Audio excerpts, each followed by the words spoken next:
Hola programadores, esto es Unreal Español, una serie de tutoriales completamente en español sobre programación en Unreal, y mi objetivo es que deis rienda suelta a vuestra creatividad mediante la utilización del framework de programación 3D Unreal. Vamos a empezar el tercer capítulo de la serie sobre océanos.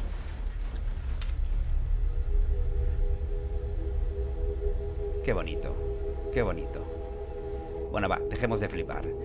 ¿Qué es lo que hemos visto hasta ahora? Pues lo que hemos visto hasta ahora es, primero, en el primer capítulo, cómo hacer las texturas de normales y las texturas de alturas que íbamos a utilizar en los materiales de la superficie del mar. En el segundo capítulo lo que vimos es cómo hacer dichos materiales, tanto el material externo, que es el que estáis viendo aquí, como el material que se ve desde debajo de la superficie, que sería un material translúcido que dejaría pasar la luz del sol. Muy bien. Además, estos materiales los hicimos de tal forma que podíamos variar dinámicamente el tamaño de las olas. ¿Qué nos falta? Pues lo que nos falta ahora es los efectos de postproceso y de niebla volumétrica necesario para ver el océano desde su interior, o sea, sumergidos.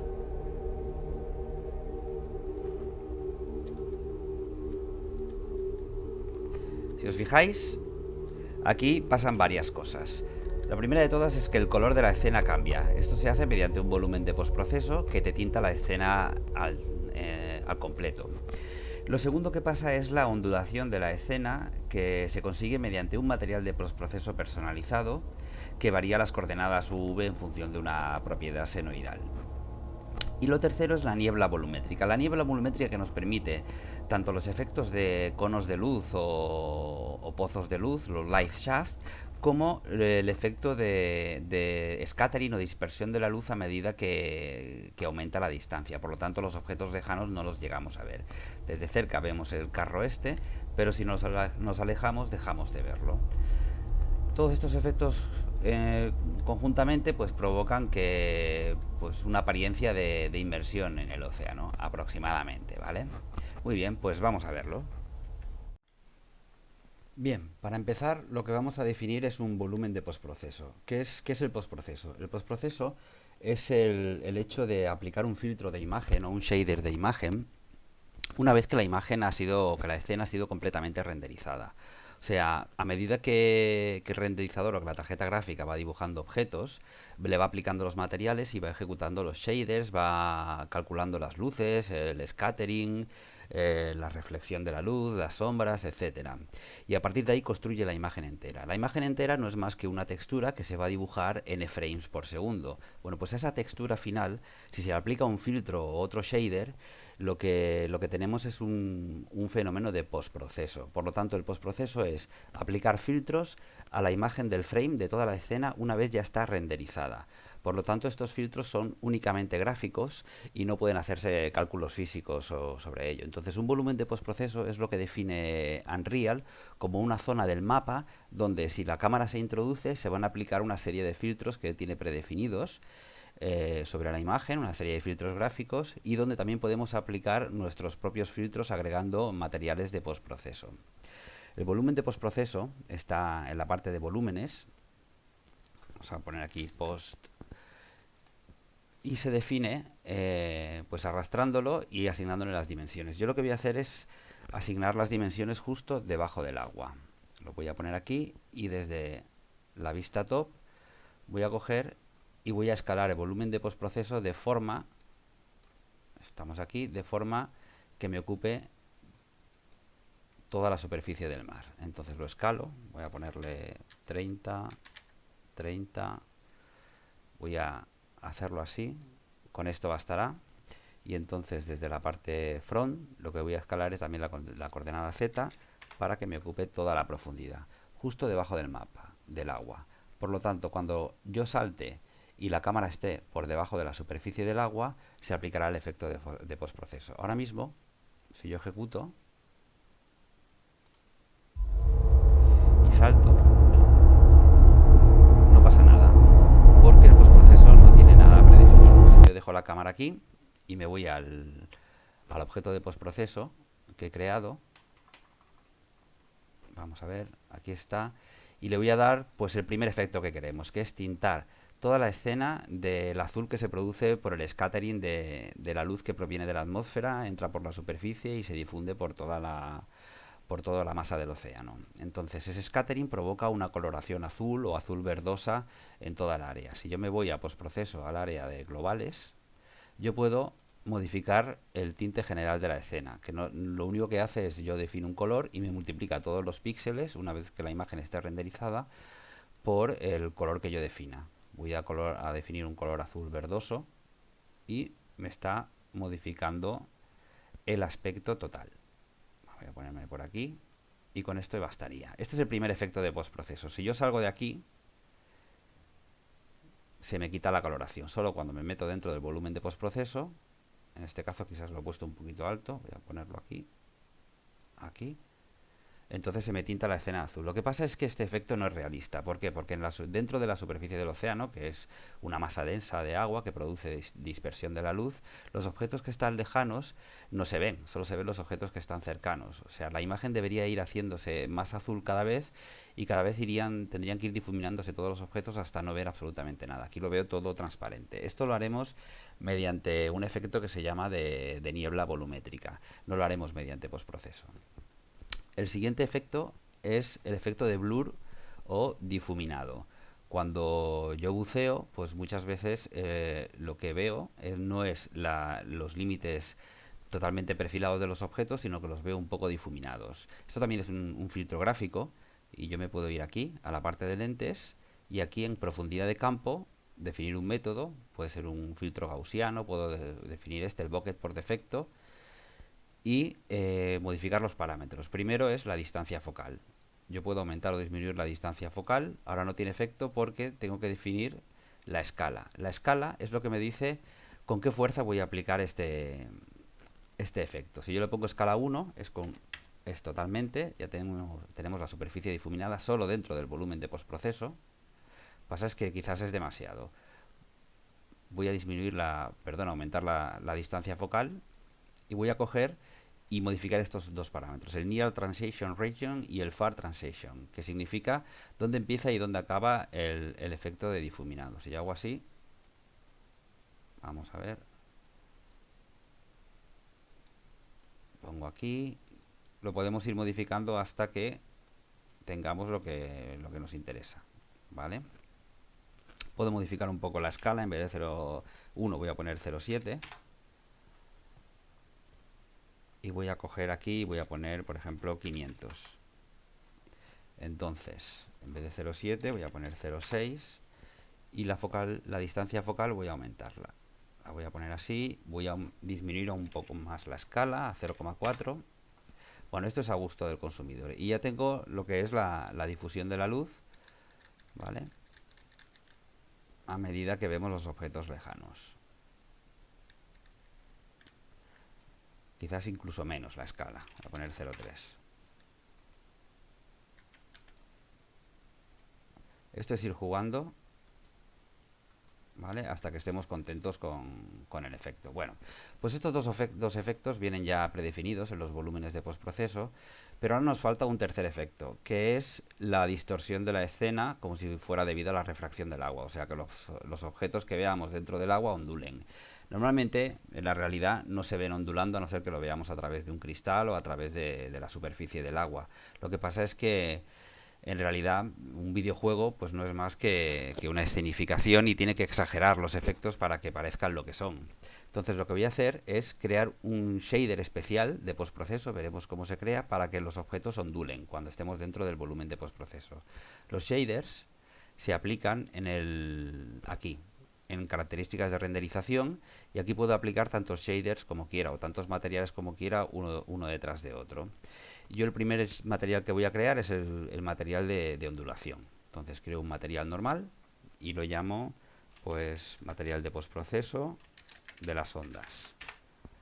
Este material tengo que indicarle que es un material destinado a volúmenes de postproceso, ¿vale?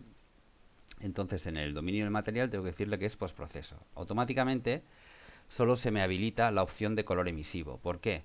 Porque el postproceso se aplica una vez la imagen está renderizada, por lo tanto lo único que tengo son píxeles, ¿vale? Ya no tengo brillos metálicos ni especulares, todo esto ya no lo puedo calcular. Tengo simplemente el color de un píxel de la escena completamente renderizada, que es equivalente pues, a un color emisivo, al color puro y duro. ¿Cómo puedo acceder al píxel concreto que se está dibujando de esta escena. El Scene Texture. Entonces, en el nodo Scene Texture, fijaos que el nombre es Scene Texture. La escena ya se ha renderizado y no es más, es como si fuera una textura únicamente. Aquí lo que hay que seleccionar para poder acceder al color del píxel en ese momento que está dibujando es el Post-Process Input 0, ¿vale? Porque estamos en el primer paso del postproceso. Por defecto siempre se pone el Post-Process Input 0, ¿de acuerdo? Aquí yo tendré acceso al color. Si yo hago esto y lo conecto aquí y lo compilo, simplemente estoy haciendo un shader, un material pass-through, o sea, no hace absolutamente nada. Yo voy a coger este material, lo aplico, hago que compile y lo voy a asignar al volumen de postproceso como primer material de postproceso. Entonces voy a añadirlo, perdón, vamos a ver si no me salen las cosas o no me salen las cosas. Tengo que decir que es una referencia a un asset, que en este caso es el PostWave Matte, y lo selecciono aquí, PostWave Matte. Vale. Aquí lo que tengo es un parámetro que me dice cómo quiero que sea este material, el efecto este. Si quiero que se aplique totalmente el efecto de este material o quiero que no se aplique. Estoy siempre dentro del volumen de postproceso. He puesto un 1 porque quiero que se aplique. Si yo compilo, veo que esto sigue igual. No he hecho absolutamente nada, porque lo que he hecho es un shader pass-through. Sin embargo, aquí yo podría hacer cualquier cosa con el color. Por ejemplo, podría multiplicarlo por otro color. Vamos a ver. Por ejemplo, por un color, pues no sé, el rojizo. Si yo lo multiplico y llevo la salida, tiene que ser un parámetro de 4 valores, rojo, verde, azul y alfa. Hago esto, lo multiplico por un color rojizo, por ejemplo.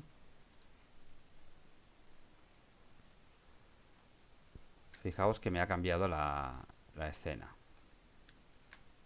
Vamos a poner un color un poquito más claro. Le he puesto 0 sin querer.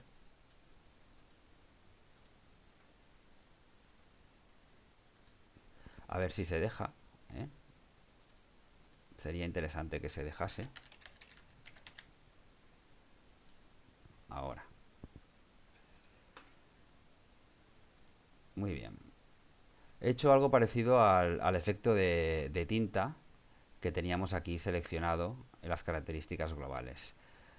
Simplemente he asignado un material de postproceso después de que me aplique todos estos parámetros, que coge cada píxel de la escena renderizada y lo multiplica por un color rojizo, ¿vale? Pero no es lo que quiero. Yo lo que quiero es deformar los píxeles. Entonces no quiero cambiarle el color. ¿Qué tengo que hacer? Básicamente lo que quiero hacer es coger el píxel que le corresponde en este momento al shader, según la coordenada V que le llega, y leerlo, no leer este que le corresponde, sino uno un poquito desplazado, y desplazado mediante una onda senoidal, con lo cual generaré la ondulación de la superficie. Aquí os he preparado una imagen de lo que un PowerPoint de lo que quiero. Madre mía, cómo estoy hoy. Bien, imaginaos que esto es la coordenada V que va a dibujar de la escena, y esto es la escena, ¿vale? Cuando estamos por aquí, yo lo que quiero es deformar la escena, y para deformarla voy a dibujar en este punto, en vez de este que le corresponde, este que le corresponde. En este punto, en vez del que le corresponde, este que le corresponde. Y además esto lo voy a variar con el tiempo, con lo cual provocaré la ondulación. Entonces los parámetros que tengo, tanto para la coordenada U como para la coordenada V, es la amplitud de la deformación total, la frecuencia, que nos define cuánto quiero que se deforme, cómo tienen que ir las oscilaciones, y luego el tiempo. A medida que pase el tiempo, esta función senoidal pues irá cambiando, se irá moviendo aproximadamente así. Se irá moviendo así. Vaya.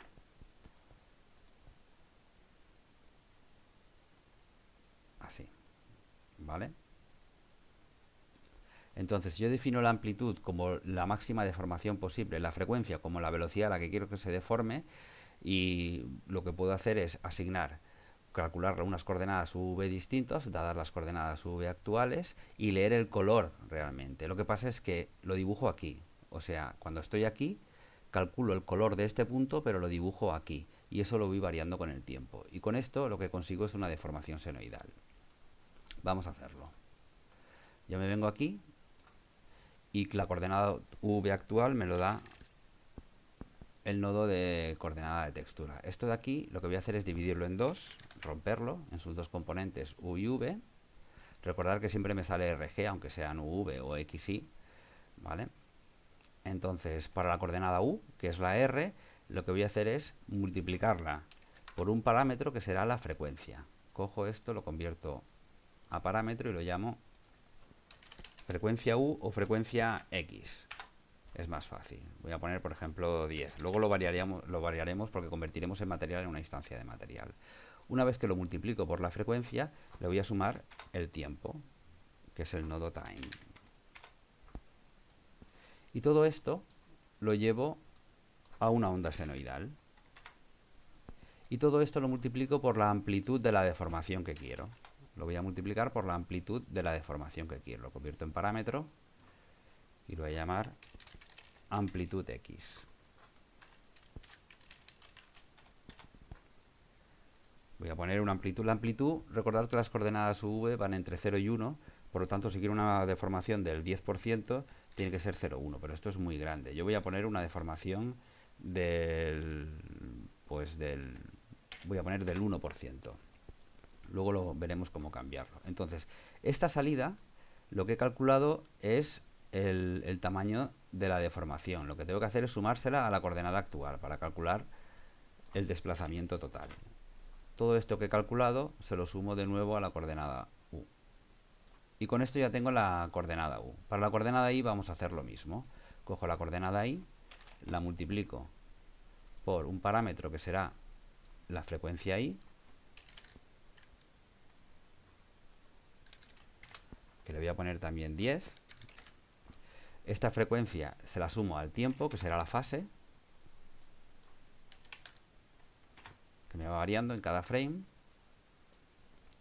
Esto de aquí lo llevo de nuevo a un seno, puede ser un coseno, perfectamente podemos jugar con esto. Y esto lo multiplico por la amplitud que queremos de deformación en la dirección Y. Creo un parámetro que lo voy a llamar amplitud Y, que voy a poner también que sea el 1%. Y esto se lo voy a sumar de nuevo a la propia coordenada U. Lo sumo y con estos dos ya tengo la nueva coordenada UV para leer. Ahora voy a construir un vector, de 2 dimensiones. Lo construyo. Y de aquí es donde voy a leer el píxel. Voy a poner esto aquí. Voy a poner el nodo de textura de escena aquí. Y esto es lo que llevo aquí. Y esto lo pongo aquí. Por lo tanto, me da la coordenada V actual, yo la deformo según dos ondas senoidales en la dirección U y la dirección V y leo el color deformado, ¿vale? El color desplazado, pero lo asigno en el mismo sitio que estaba leyendo. Si ahora lo aplico, fijaos que ya se está deformando. Ahora voy a crear una instancia de material y voy a asignar esta instancia de material aquí al volumen de postproceso, de forma que yo pueda jugar con la amplitud y la frecuencia. La amplitud, por ejemplo, me parece muy grande, voy a hacerla más sutil, la mitad, y la amplitud esta también, tanto la X como la Y. Quizás incluso más sutil todavía, el 0,1% y el 0,1%. También puedo modificar la frecuencia, hacerla más lenta.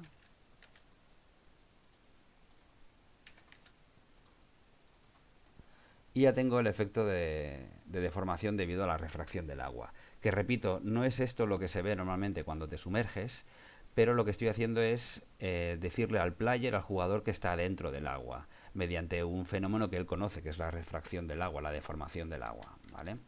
Así le da más credibilidad, ¿vale? Es como decirle, oye, que estás en el agua, ¿eh?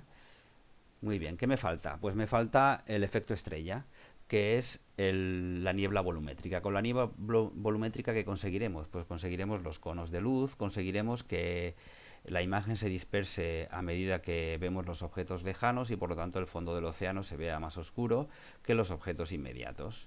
Por ejemplo, este carro de aquí, yo aquí lo veo igual y a medida que me alejo lo veo con el mismo color. Sí que es verdad que lo voy viendo difuminarse por el efecto del blur que he hecho, pero en principio lo veo con el mismo color y además veo todo iluminado. Aunque lo vea difuso, lo veo iluminado todo. Pues ¿cómo lo hacemos? ¿Cómo hacemos una niebla volumétrica? Lo que quiero es un efecto de niebla que esté confinado solo debajo de la superficie. El problema en Unreal es que si yo le pongo en la escena un actor de niebla, la niebla afecta a toda la escena, a todo el mundo. No hay manera de confinarla dentro de un volumen concreto, a no ser que utilicemos un material volumétrico y un efecto de partículas, que no es esto lo que vamos a hacer. Entonces, si yo voy a creo una niebla exponencial, un actor de niebla exponencial, y lo pongo aquí, por ejemplo, da igual donde lo ponga. Si yo le digo que tenga mucha densidad de niebla, en vez de 0,02 voy a ponerle 1, esta densidad de niebla ocupa toda la escena, ¿vale? Tanto aquí como aquí. Aquí ya tenemos el efecto que deseamos, aproximadamente, pero lo que ocurre es que también está fuera del agua. Está dentro y fuera, porque no hay manera de confinar el actor de niebla a un sitio concreto, ¿vale? Entonces primero vamos a afinar un poco el actor de niebla, el efecto de la niebla, y luego veremos cómo hacerlo para que solo se ejecute cuando estemos dentro del agua. ¿Cómo funciona la niebla volumétrica, estos conos de luz que se han creado? Pues funciona mediante la combinación de un actor de exponential height fog y una luz direccional. En este caso la luz direccional es la luz que he puesto del sol, ¿vale? En la luz direccional, si vamos al apartado volumetric, tenemos que poner, para que esto funcione, el parámetro scattering cercano a 1, por ejemplo 0,9. El scattering es la dispersión de la luz en la atmósfera. Si le ponemos 0, la luz no se dispersa en la atmósfera, con lo cual no rebota contra el aire y no vemos los rayos. Los rayos los vemos porque en su camino la luz está rebotando y se dirige hacia nosotros. Es lo que se llama scattering o dispersión. Si no hubiese dispersión, no veríamos los rayos de luz. Por lo tanto, esto tiene que ser cercano a 1. Puede ser 1, puede ser 0.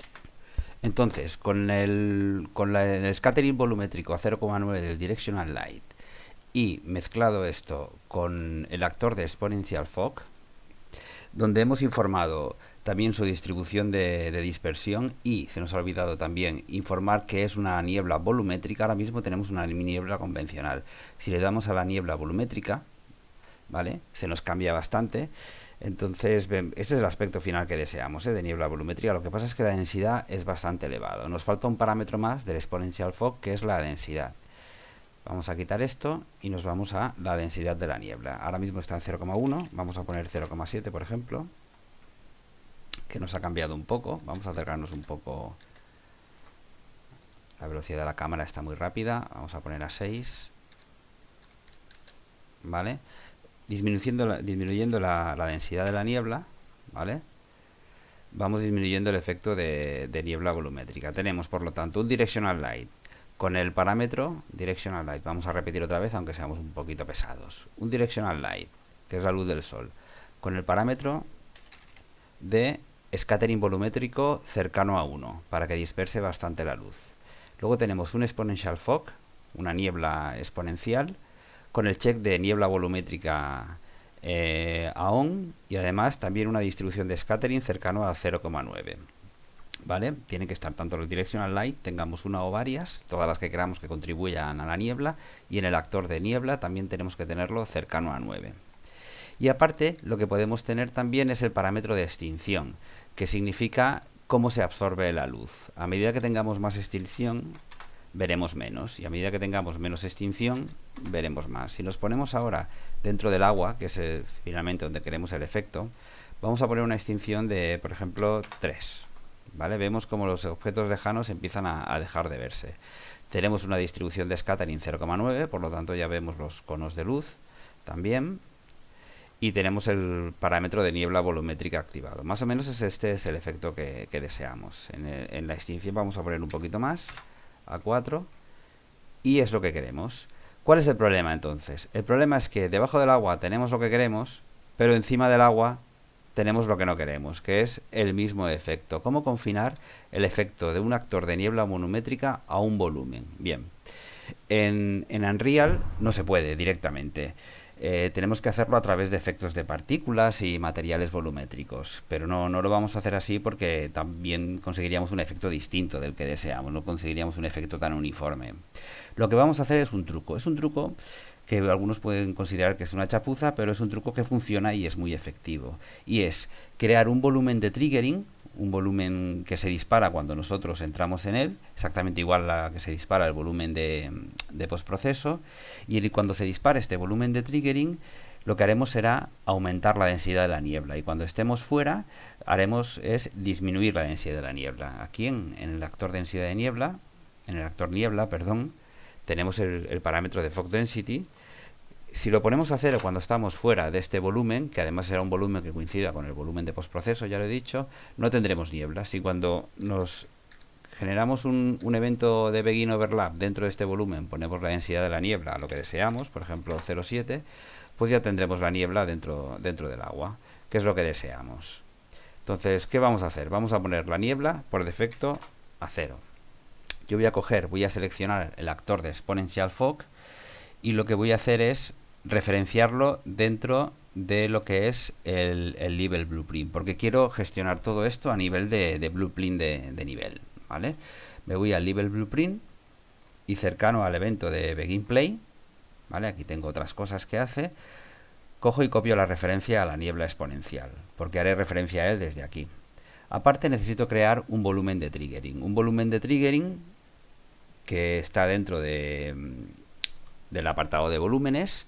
Voy a buscar triggering o colisión y lo voy a poner aquí, ¿vale? Lo voy a poner y lo voy a escalar de forma similar al volumen de postproceso para que me ocupe aproximadamente el mismo área. Hago lo mismo que hice, ¿vale? Lo tengo aquí y lo voy a escalar. Vengo aquí a las dimensiones y le voy a poner, por ejemplo, 30 metros.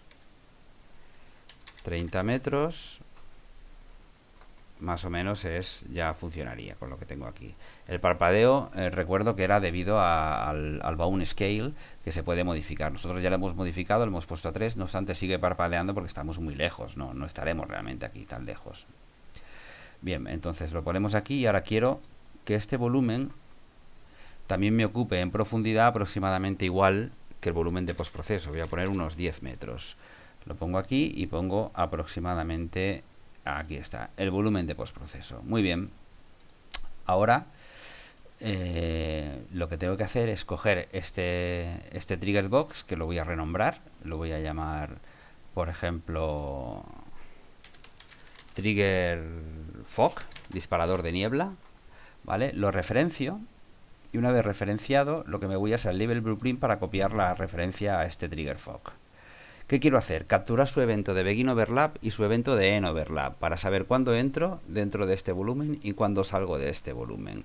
Para capturarlo, la forma más convencional y fácil de hacerlo sería crear un actor con este trigger box, este de aquí, crear un actor y añadir este trigger box como componente de este actor. Entonces, dentro del grafo de eventos de este actor, yo podría capturar directamente el evento Begin Overlap y On Overlap. Pero yo quiero que este evento se me ejecute en el Level Blueprint, porque la lógica asociada a todos estos efectos lo quiero controlar desde el Level Blueprint. ¿Cómo lo hago esto? Si me voy al Level Blueprint, lo que tengo que añadir es un bind event. Tengo que enlazar un evento personalizado mío con el evento de Begin Overlap.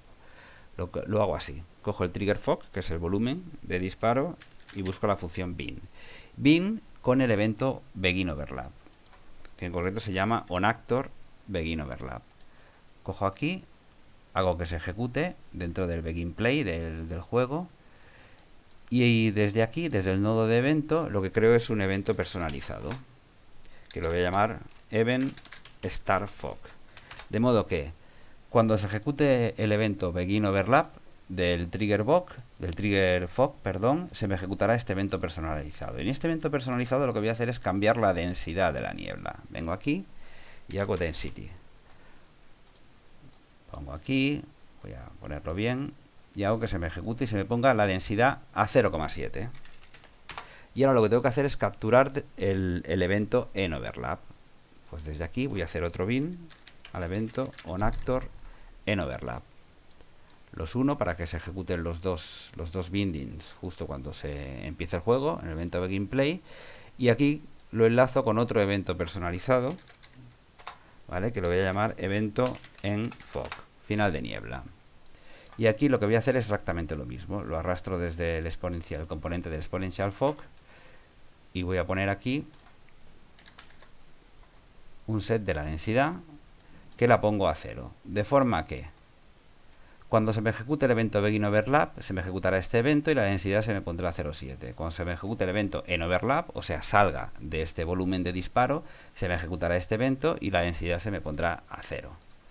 ¿De acuerdo? Ahora, si yo lo pruebo, me vengo aquí. Ahora no tengo niebla, por lo tanto es lo que quiero. Y yo me voy a meter dentro del océano. Una vez que me meto dentro del océano, salta el disparador de niebla y ya tengo lo que quiero, el disparador de niebla. ¿Ok? Pues esto es lo que queríamos. Ya tenemos el tintado general, tenemos la distorsión de la escena como si fuera refracción, tenemos la niebla volumétrica con los pozos de luz y la dispersión de los objetos lejanos o su oscurecimiento en tonos azules. Y esto es lo que queríamos. Si yo ahora salgo de aquí, vamos a ver si puedo salir. Me desaparece la niebla. Estoy confinando de alguna forma la niebla al interior del océano.